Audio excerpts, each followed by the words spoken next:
In a world ruled by empires, guided by prophets, and shadowed by corruption, a woman rose whose purity and faith would echo across centuries. A woman honored by Muslims, revered by Christians, and remembered by all of humanity. Her name was Mariam bint Imran. Allah declared about her, "Allah has chosen you, purified you, and preferred you above all women of the worlds." Quran 3:42. But her journey to greatness began long before her birth. Long ago, near Jerusalem, a woman named Hannah sat beneath the shade of a quiet tree. As she watched a bird feeding its young, her heart broke with longing.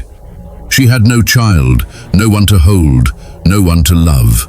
And so she raised her hands and whispered a prayer that would change history.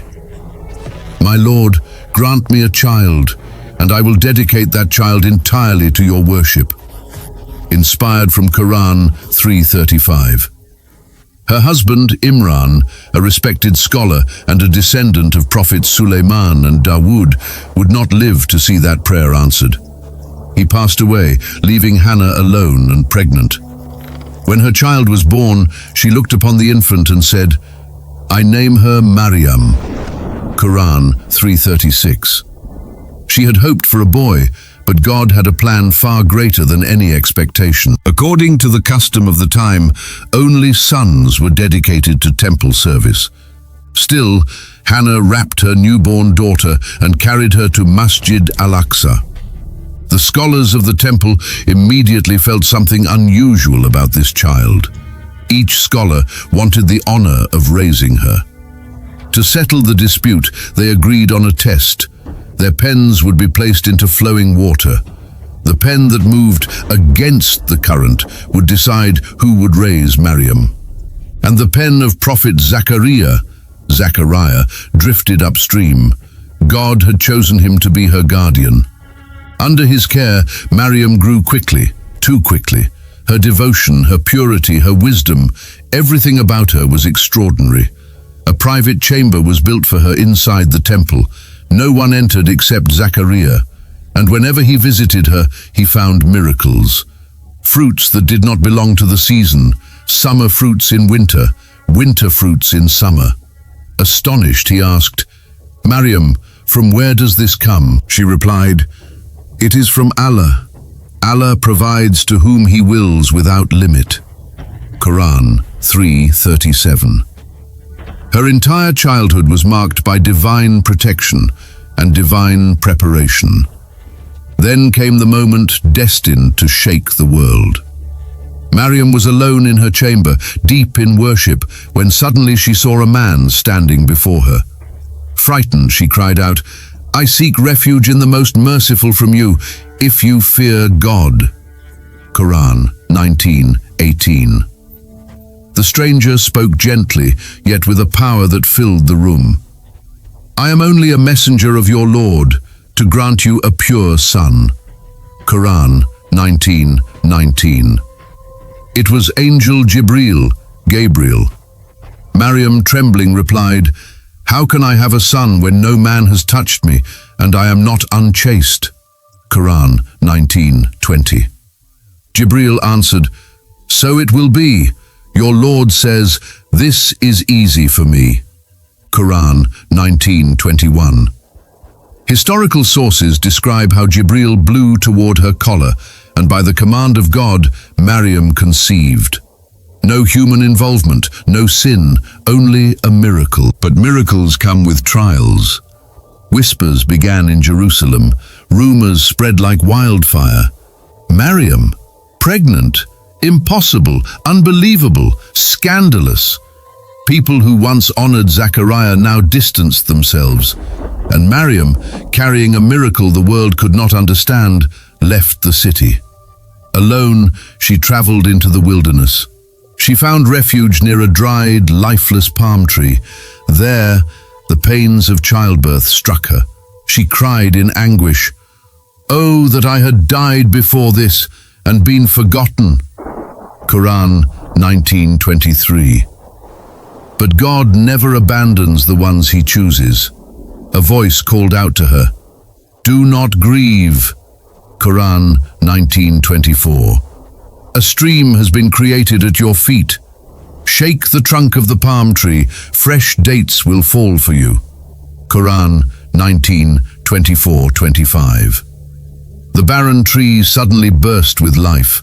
Sweet dates fell into her hands, water flowed beside her, and in the solitude of that moment, a child was born. A child destined to be a prophet, a child who would speak in the cradle, a child named Isa, Jesus, the son of Mariam. When Mariam returned to her people carrying her newborn, they erupted in disbelief. "Mariam, what have you done? Your father was a righteous man. Your mother was pure."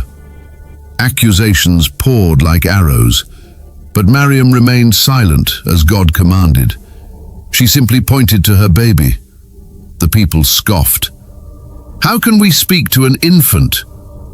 Then the miracle unfolded. The newborn baby opened his eyes, lifted his head, and spoke. "Indeed, I am the servant of Allah. He has given me the book and made me a prophet." Quran 19:30. Silence took over the crowd.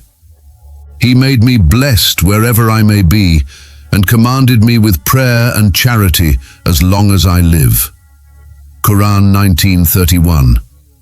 "And he made me dutiful to my mother." Quran 19:32. With those words, Mariam's innocence was declared not by witnesses, not by priests, but by her own miracle-born child. Historical records say Mariam later traveled to Egypt with her son, living quietly and safely. When Isa turned 13, they returned to Palestine. Mariam spent the rest of her life in worship, humility, and grace. According to scholars like Al-Tabari and Ibn Kathir, Mariam passed away around 35 CE at the age of approximately 51. But her legacy never faded. Across the world, across faiths, across centuries, she remains honored. In Islam, the greatest woman to ever walk the earth. The only woman mentioned by name in the Quran. A whole chapter, Surah Maryam, dedicated to her story. In Christianity, the Blessed Mother of Jesus, revered for her purity and devotion. In authentic hadith, the Prophet Muhammad sallallahu alaihi wasallam said, "Many men attained perfection, but among women none attained perfection except Mariam bint Imran and Asiya, the wife of Pharaoh." Sahih Bukhari. Another narration mentions, "I was shown that I will marry Mariam bint Imran in paradise," reported by Ibn Asakir. Her name is honored in mosques, respected in churches, and remembered in sacred books worldwide. Mariam was not only the mother of a prophet, she was a miracle before miracles. A woman whose faith defied the world, a woman whose purity shamed slander, a woman chosen by heaven itself. Her story teaches us that God sees the prayers whispered in loneliness. He knows the tears we hide, and when the world turns against the righteous, he opens doors no one can close. Mariam's life is not just a story of the past, it is a beacon of faith, courage, and divine truth. A reminder that God can bring life to a barren tree, peace to a trembling heart, and miracles to those who trust in him. This was the story of Mariam, a story of purity, a story of strength, a story the world will never forget.